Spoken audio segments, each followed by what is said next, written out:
Every single morning, 127 million Americans sit down to a breakfast they genuinely believe is healthy. Oatmeal with fruit, whole grain toast with almond butter, a smoothie packed with berries and protein powder, yogurt with granola. They are choosing these foods with one thought in their heads: I am doing the right thing for my body. And a stunning number of them, more than nutritionists will ever admit, are programming their metabolism to store fat for the next 16 hours. Not slightly, not a minor inefficiency, a complete metabolic shutdown that turns breakfast into the single worst meal of their day. Subscribe to Dr. Waterling right now and hit that like button. We are working toward 1,000 subscribers, and we are building this channel on one principle. The system makes money when you stay sick, not when you get better. Every subscriber moves us closer to information that empowers instead of exploits. In 80% of those cases, the problem is not the quality of the food. It is not about organic versus conventional. It is not about calorie counting or portion control. The problem is timing, sequence, and a fundamental misunderstanding about what metabolism actually is. What I am about to tell you, nobody in a nutritionist's office is going to explain during a standard consultation. There is no revenue in teaching you the physiology of insulin response timing. Your next appointment will not cover pancreatic beta cell receptor sensitivity variations across circadian rhythms. But 15 years of clinical practice taught me what people need to hear and almost never get told.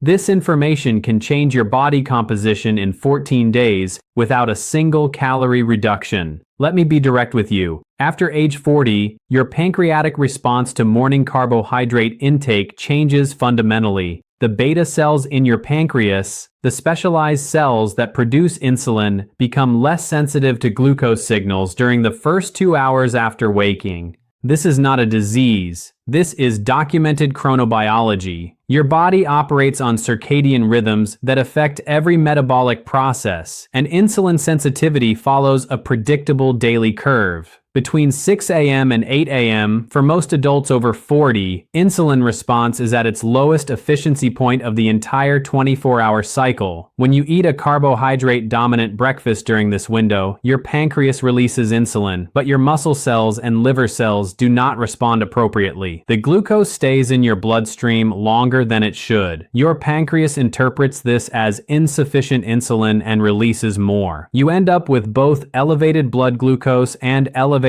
insulin simultaneously, a combination that programs your metabolism into storage mode for hours. Here is the physics of what is happening in your body. Insulin is not just a blood sugar regulator, it is a storage hormone. When insulin levels are elevated, your body cannot access stored fat for energy. It is physiologically impossible. Insulin activates an enzyme called lipoprotein lipase in your fat cells, which pulls triglycerides from your bloodstream and stores them as body fat. Simultaneously, insulin deactivates hormone-sensitive lipase, the enzyme that breaks down stored fat for energy use. This means that during the hours when your insulin is elevated from that morning carbohydrate load, your metabolism is locked in storage mode. You cannot burn fat. You can only store it or burn the incoming glucose. And once that glucose is processed, if insulin remains elevated, you experience hunger again because your body cannot access its fat stores for energy. A 52-year-old patient named Margaret walked into my office convinced she was doing everything right. She had been following a nutritionist's meal plan for 8 months. Whole grain toast with avocado every morning at 7 a.m., a banana and protein shake mid-morning, grilled chicken salad for lunch, steamed fish and vegetables for dinner, no processed foods, no sugar, no late-night eating. She was consuming 1,400 calories daily and walking 45 minutes every morning, and she had lost exactly 0 pounds in 8 months. When I asked about her breakfast timing and composition, she showed me the meal plan. 45 grams of carbohydrates first thing in the morning, every single day. Her insulin was spiking at the exact moment her cellular sensitivity was at its lowest point. I changed one thing. I moved her carbohydrate intake to after 2 p.m. and had her eat protein and fat for breakfast. Same total calories, same total macronutrients, different timing.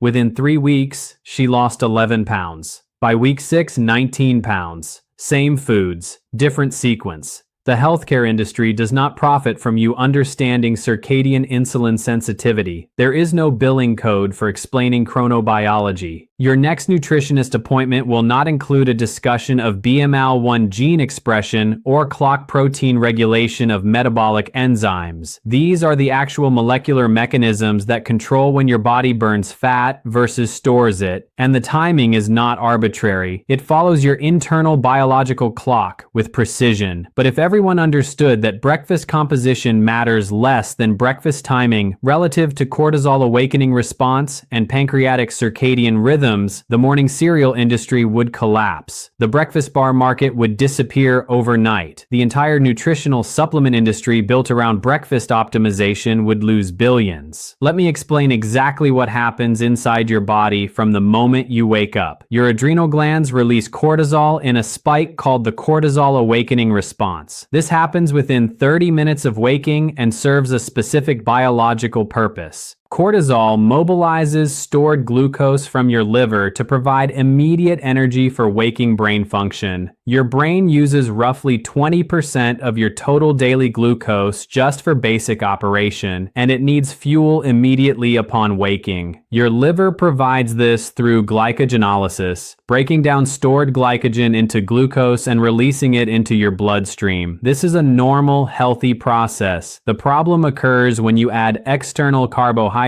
on top of this natural glucose release. Your pancreas sees elevated glucose from two sources, your liver's natural release plus your breakfast carbohydrates, and responds with a disproportionate insulin spike. But here is the critical detail. At this specific time window, your peripheral tissues, your muscles and fat cells are not yet fully responsive to insulin. The cellular insulin receptors are operating at roughly 40% of their peak sensitivity, which does not occur until approximately 3 p.m. in most adults over 40. This is not a minor inconvenience. In medicine, this condition is called postprandial hyperinsulinemia with delayed glucose clearance. Research published in the journal Cell Metabolism confirmed that identical meals produce 300% higher insulin responses when consumed at 7 a.m. versus 3 p.m. in adults over 50. The study measured continuous glucose monitors and insulin levels every 15 minutes for 12 hours after meals. The data was unambiguous. Morning carbohydrate intake in older adults produces insulin responses completely disproportionate to the glucose load, and this elevated insulin persists for 4 to 6 hours, blocking fat metabolism for the entire morning and early afternoon. You have tried low-fat diets. You have tried calorie restriction. You have tried increasing exercise. You have eliminated sugar and processed foods. And when you finally consulted a dietitian, you got a meal plan with breakfast as the largest meal of the day because you were told breakfast starts your metabolism. I am here to tell you that recommendation is biochemically backwards for adults over 40.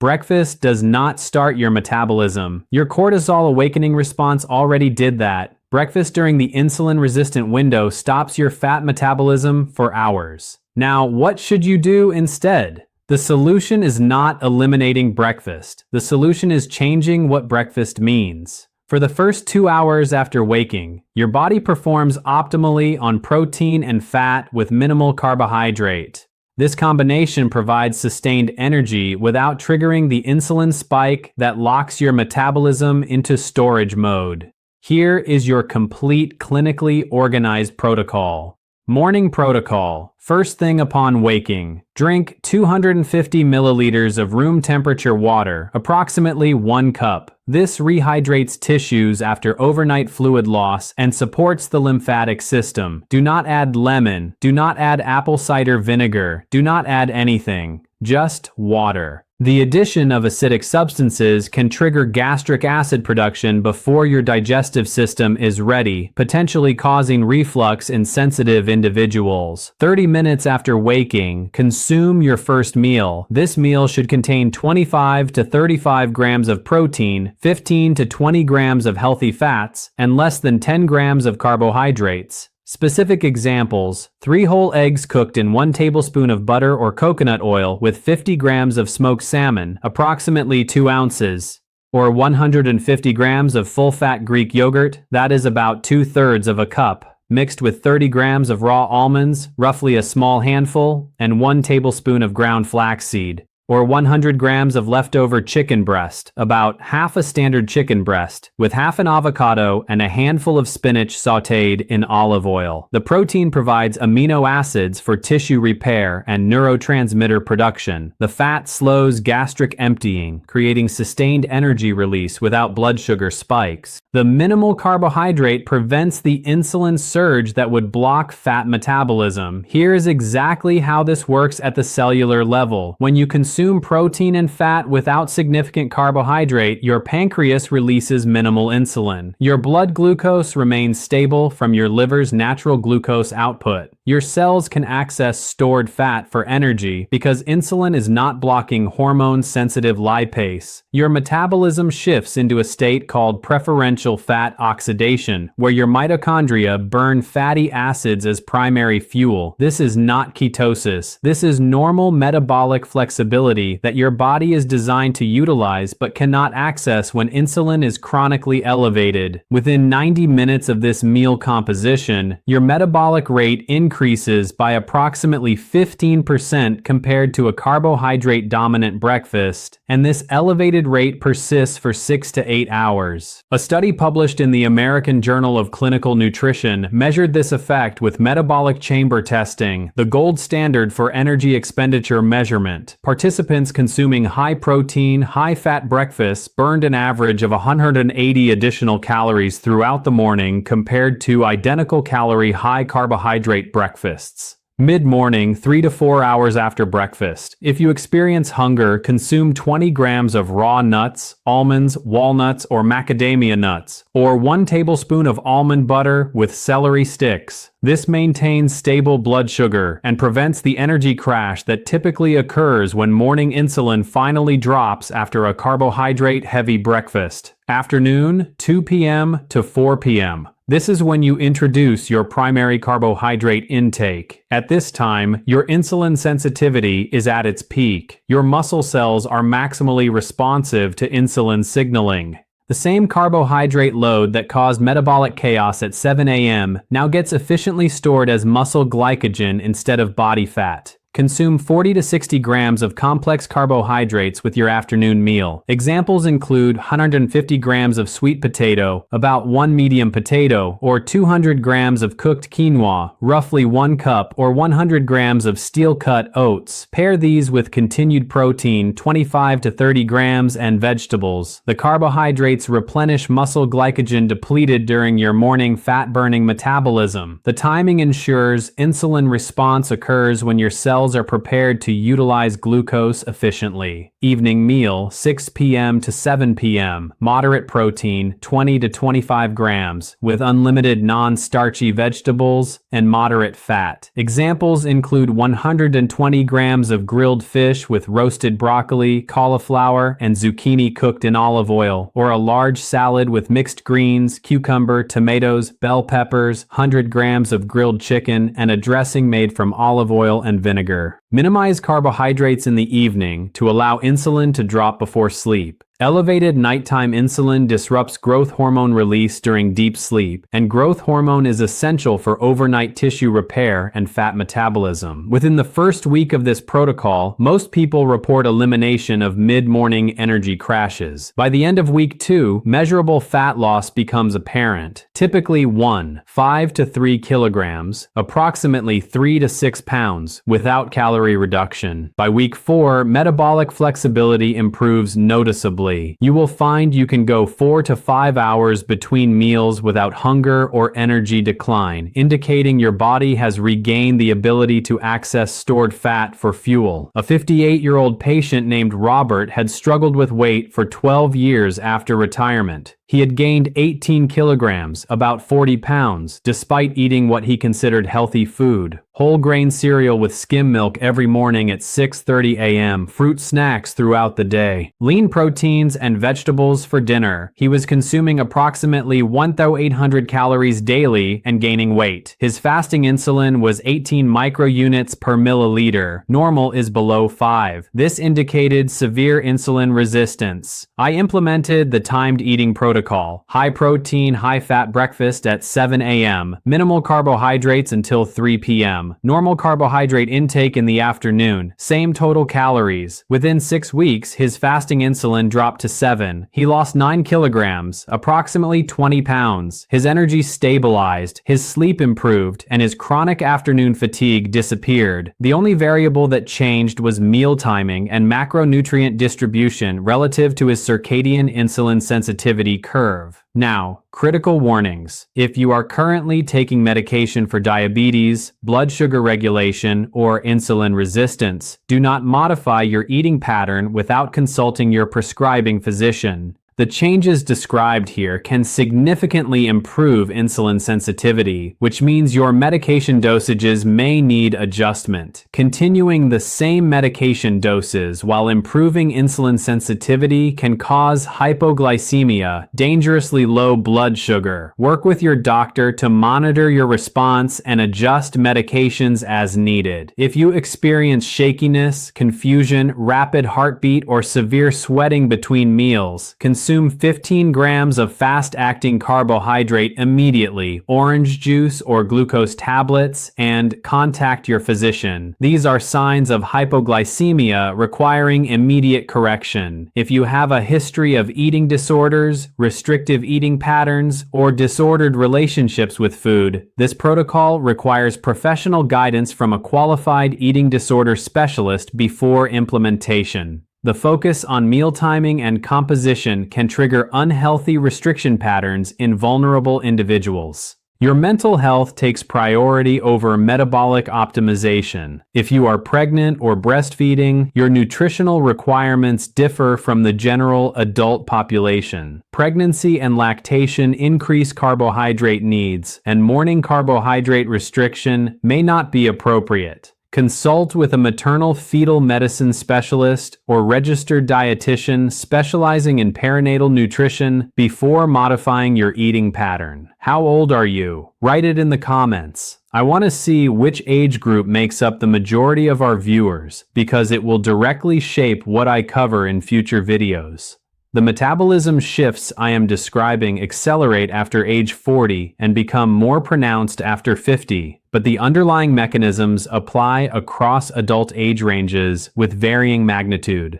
The system you rely on for nutritional guidance is not built to keep you metabolically healthy. It is built to sell products. There is no profit in teaching you that food timing matters more than food quality for metabolic outcomes. The breakfast cereal industry spent 40 years convincing the public that breakfast is the most important meal of the day. That marketing campaign, not scientific evidence, created the belief that everyone needs to eat within 1 hour of waking. The campaign worked because it sold products, but the biology tells a different story. Your metabolism is not a furnace that needs stoking first thing in the morning. It is a complex hormonal system operating on circadian rhythms, and those rhythms determine when your body efficiently processes different macronutrients. This protocol is not a diet. It is circadian eating aligned with your body's natural insulin sensitivity patterns. You are not restricting calories. You are not eliminating food groups. You are consuming the same foods at different times when your body can actually process them efficiently instead of storing them as fat.